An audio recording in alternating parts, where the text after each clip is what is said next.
So you've got a character, but what decisions do they make? What motivates them? These details might not come out in your script, but you need to explore them so that you can be the god of your own story. Take a look at this clip.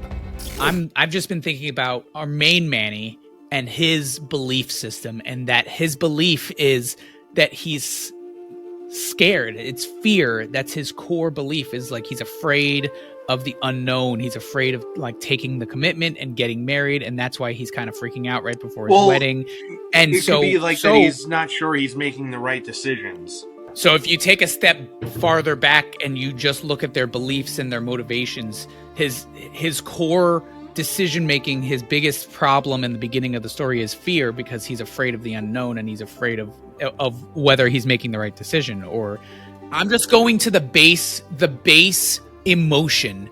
Anytime that you are unsure of something, it's rooted in fear. That's like the base emotion of where it comes from. Anxiety. So I'm just going back to that, like that base emotion. It's either like love, fear, anything that's negative is rooted in fear. So if you look at it from like a omnipotent, because as we're writing the story, we're kind of like the gods of the story. We are the omnipotent people who know the ins and outs of each of the characters. So his main change has to be from he's scared, has fear because of the unknown, and then throughout the conversation, he changes into someone who is confident. So there has to be some type of a conflict in there, because I don't just want it to be like like you said, they have a conversation and like, my life is awesome, my life sucks, and he's like, you know what, I've come to a realization. Like there has to be some type of a dilemma where he has to make a decision, and that decision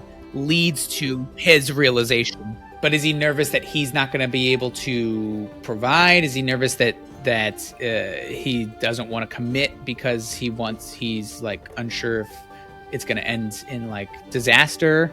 Well, let's just say he asked to get married. So he does want to get married. He's just nervous right now, like humans do.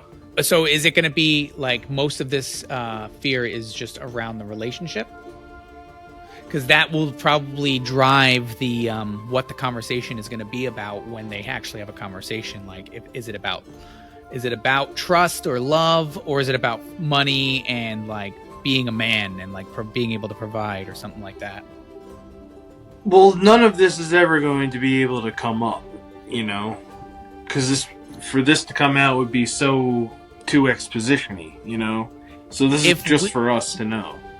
Yeah, but so if we don't have a full understanding of what is driving this person, then we cannot tailor the conversation for him to actually make that change, because otherwise it's just going to be people talking. It's not going to mean anything. We have to have a full understanding of where he is, and where we want him to go. So he's afraid after he's married, he's not going to be able to see his friends as much. He thinks this might be the last time he's doing something crazy with his friend. See, this makes a lot of sense. See, this is what I wanted. This is exactly what I wanted.